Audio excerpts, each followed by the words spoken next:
The night was cold, the kind where your breath hangs like smoke and fingers feel almost foreign.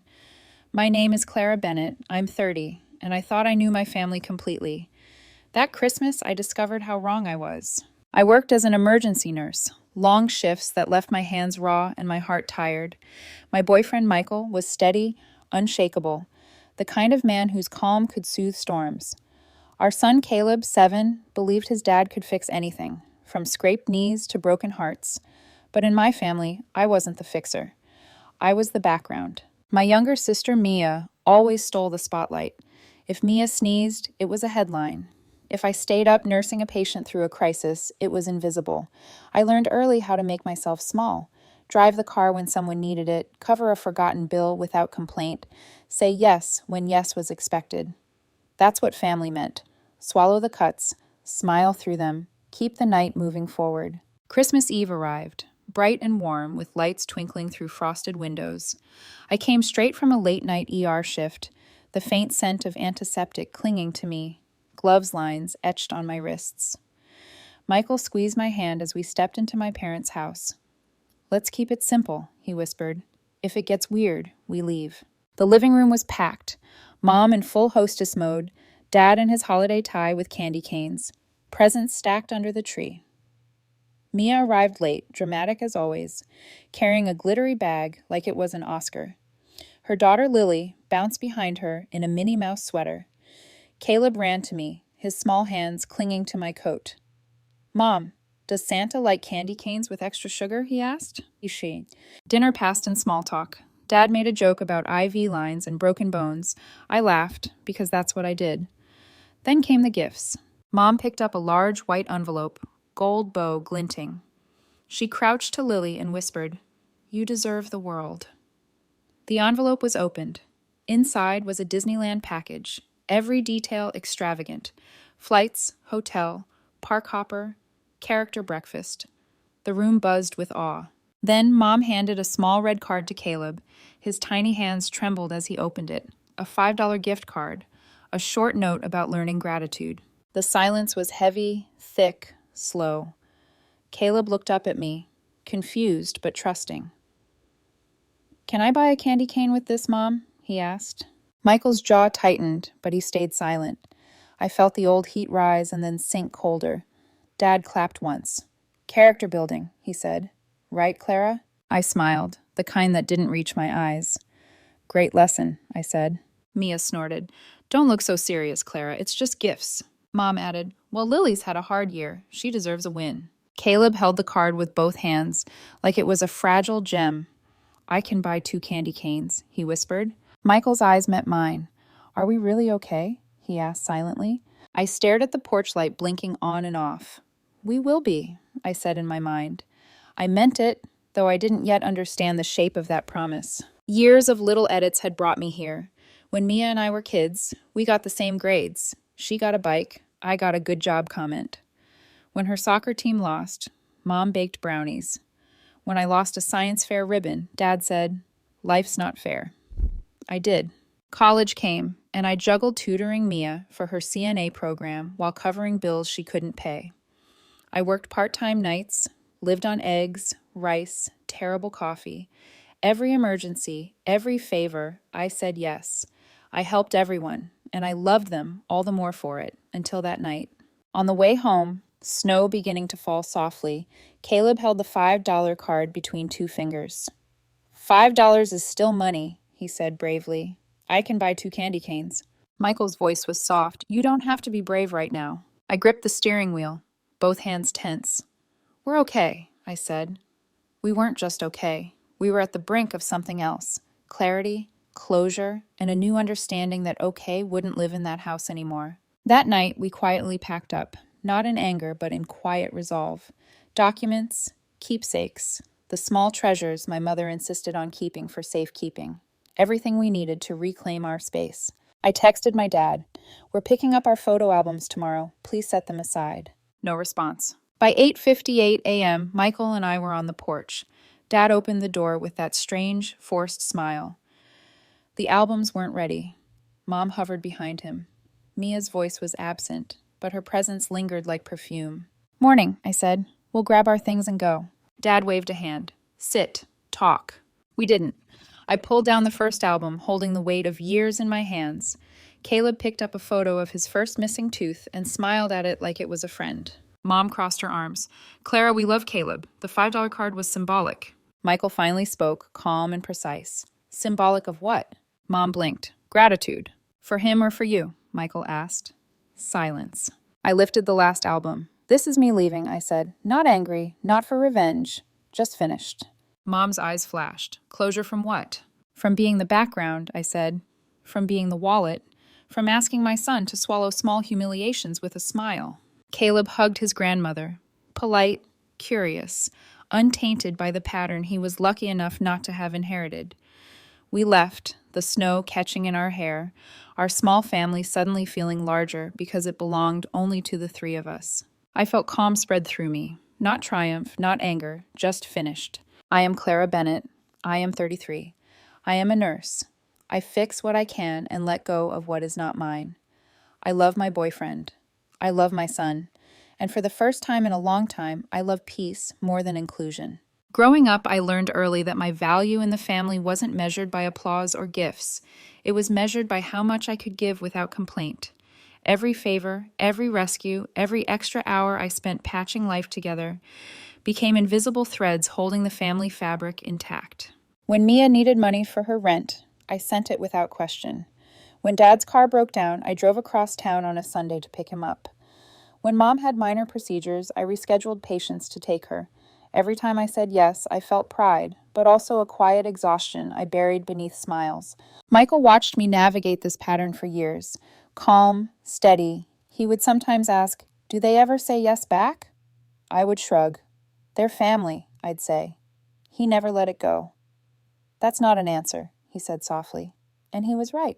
When Caleb was born, something shifted. My capacity for chaos expanded, but my tolerance for being used shrank. I started keeping track. Every favor, every unreciprocated act, every invisible debt. Numbers grounded me when emotions threatened to unravel. 18 airport runs for Mia in 2 years. 4,300 in loans never repaid. 27 times covering a forgotten dinner check. 11 times called to fix something and hung up. Michael didn't judge me for keeping score. He nodded, quietly supportive, offering his own steady presence when I felt the pull to collapse. Even when we bought our townhouse, the old patterns crept in. Mom's gaze lingered on the dining table.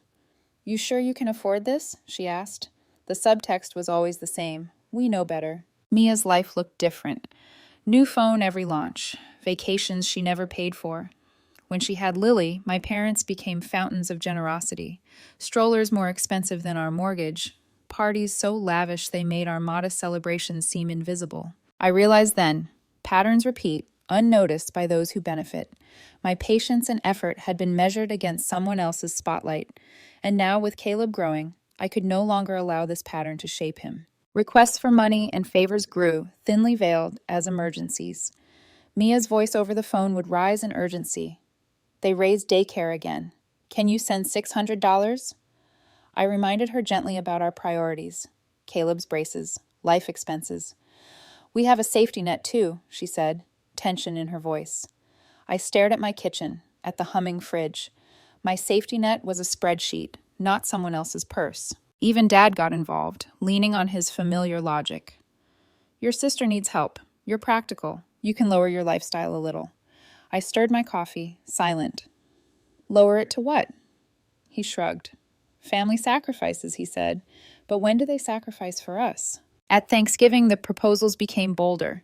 An education fund for Lily, automatically drafted from us because we were doing well. Michael coughed softly. "What about a fund for Caleb?" Mom's smile was thin. "He doesn't need it as much," she said. The words sank like a drill into my chest. I realized something vital. Boundaries are like enamel. Once gone, they can't grow back. You have to protect them early, fiercely. And so came Christmas, heavy with expectation. The whispering, the envelopes, the glaring imbalance. Lily got her Disneyland trip. Caleb got a $5 card and a lesson in gratitude. The room's hum was a distant drill, but Caleb's bright, trusting eyes pulled at me. Michael's steady presence reminded me, I could stand firm without losing my son's innocence. That night, we made quiet decisions. No more silent sacrifices, no more automatic yeses, no more swallowing our dignity for tradition or favoritism. It was time to reclaim the quiet power of choice, to redefine our family's rules. Michael squeezed my hand, a simple gesture that said more than words. We were in this together. Not in rebellion, but in quiet, unwavering protection of the small family that truly mattered. Christmas arrived with a quiet tension, the kind you could feel in your chest before even opening the door. Michael and I drove through softly falling snow, Caleb asleep in the back seat, his small fingers curled around a stuffed reindeer. I clutched the steering wheel as if it were a lifeline, bracing for the usual pattern: expectations, whispers, subtle jabs. The living room was warm, glowing, but the light only highlighted the imbalance. Mom flitted around like a conductor of a symphony only she could hear. Dad lingered near the tree, adjusting bows and stacking presents. Mia arrived fashionably late, Lily clinging to her hand, wide-eyed and glittery as ever. Dinner passed with polite smiles and hollow small talk. Then came the moment I had been bracing for, the gift exchange. Mom picked up the oversized envelope for Lily, whispering, "You deserve the world." Lily tore it open. Inside, a Disneyland trip, every detail extravagant, every dollar a reminder. The room buzzed with awe and admiration. Then Mom handed a small red card to Caleb. His hands shook slightly as he opened it. A $5 gift card, a tiny note about gratitude. The silence stretched. Caleb's brows furrowed as he looked to me. "Can I buy a candy cane with this?" he asked. Michael's jaw tightened, but he remained calm, his presence a quiet shield. I felt the old heat of frustration, then the familiar cold. Dad clapped once. "Character building, right, Clara?" I smiled, the kind that didn't reach my eyes. "Great lesson," I said. Mia laughed softly. "It's just gifts, Clara. Don't be so serious." But I was serious. Every fiber of my being recognized the pattern. Small humiliation cloaked as life lessons, favoritism, and silent manipulation. On the way home, snow falling in soft sheets, Caleb held the gift card between his tiny fingers. $5 is still money, he said. I can buy 2 candy canes. Michael's voice was soft. You don't have to be brave right now. I nodded, gripping the wheel. We were okay, or at least we would be, but okay wouldn't exist in that house anymore. That night, we packed quietly, reclaiming our space, our possessions, and our dignity. Photo albums, keepsakes, documents, they all went into boxes. I sent a text to my dad. We're picking up our albums tomorrow. Please set them aside. No response came. The next morning, we arrived at the porch. Dad opened the door with a strange, forced smile. The albums weren't ready. Mom hovered behind him, eyes sharp. Mia's voice was absent, but her presence lingered like perfume. Morning, I said. We'll grab our things and go. Dad waved a hand. Sit. Talk. We didn't. I pulled down the first album, Caleb beside me, smiling at a photo of his first missing tooth. Mom crossed her arms. Clara, the $5 card was symbolic, she said. Michael, calm and precise, finally spoke. Symbolic of what? Mom blinked. Gratitude. For him or for you? Michael asked. Silence followed. I lifted the last album. This is me leaving, I said.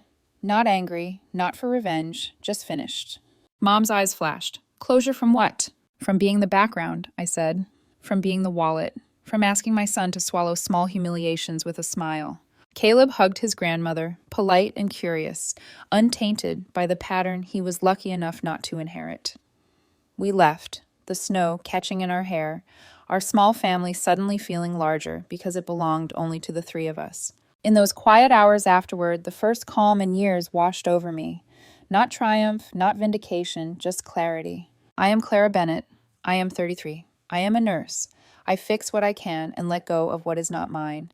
I love my boyfriend. I love my son. And for the first time in years, I love peace more than approval.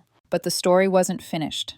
The calls, the texts, the subtle pressures, they hadn't ended. The boundaries had been drawn, but now I had to defend them. The first days after Christmas were eerily quiet. No messages, no calls, no requests. For the first time in years, Michael, Caleb, and I could breathe without anticipating another demand. I felt the weight of constant vigilance lift slightly, replaced with a strange, tentative calm. But calm never lasts long in my family.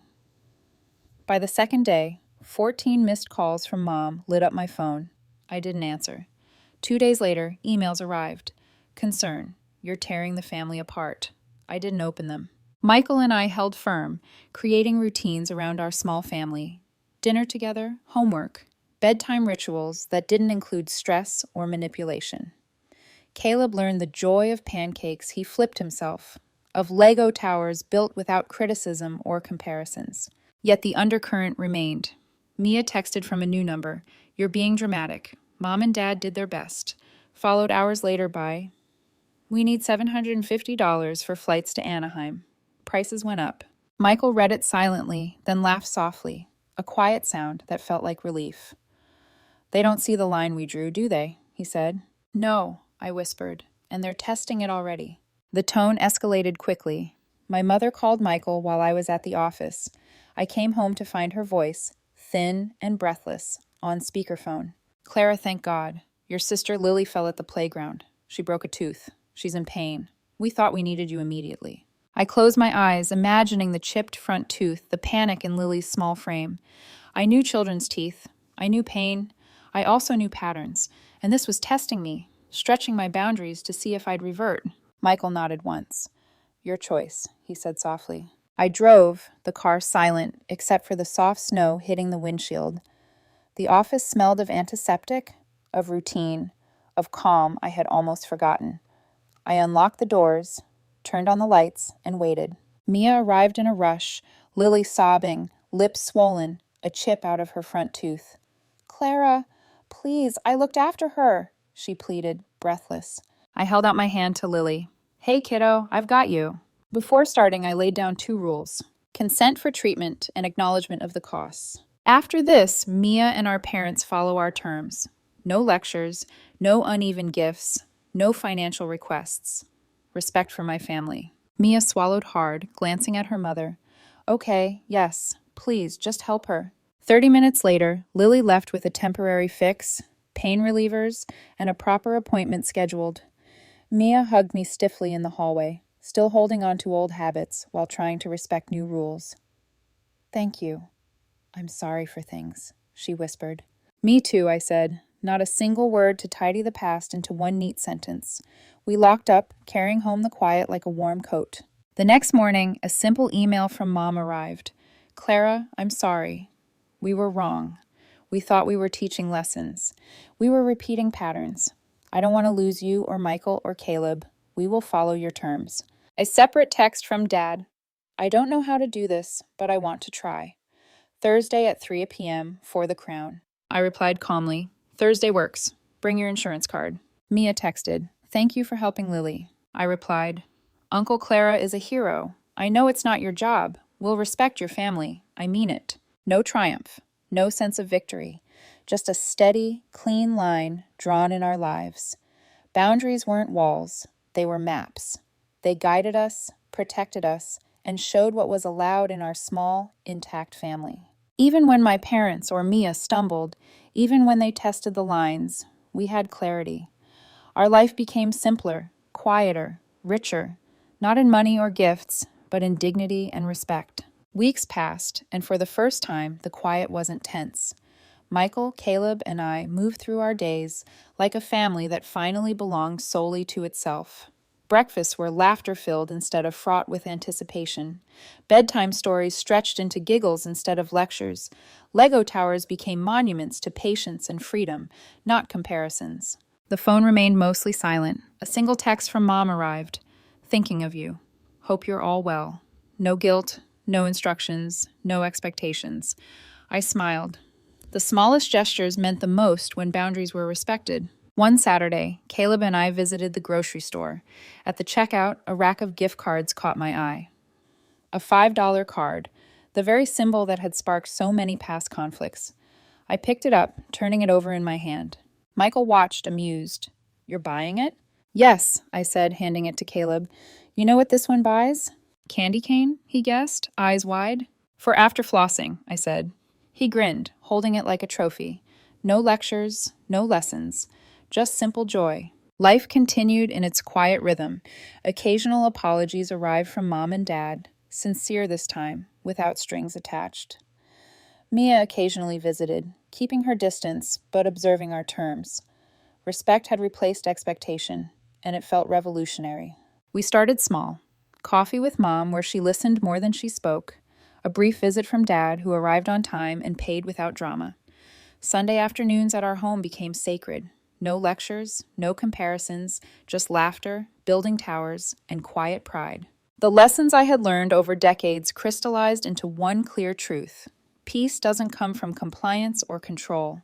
It comes from clarity, boundaries, and the courage to step out of patterns that diminish you. I stopped auditioning for a role I never wanted. I stopped calling humiliation lessons. I stopped letting a $5 card define my child's worth. I am Clara Bennett. I am 33. I am a nurse. I fix what I can and let go of what is not mine. I love my boyfriend. I love my son. I love peace more than approval, more than inclusion, more than expectation. And Christmas? That year, it was ours.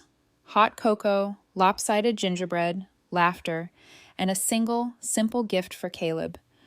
A plain card that said, "You deserve the world." No lectures, no comparisons, no whispered judgments, just truth, love, and the quiet power of choice. I watched Caleb tear open his gift, his eyes bright and unclouded, and I knew boundaries had become our greatest gift. The kind that lasts far beyond a single holiday, a single year, or a single act of generosity. We didn't need miracles. We needed clarity, respect, and the courage to protect our small family. That year, peace lived at our table, and for the first time, I let myself truly breathe.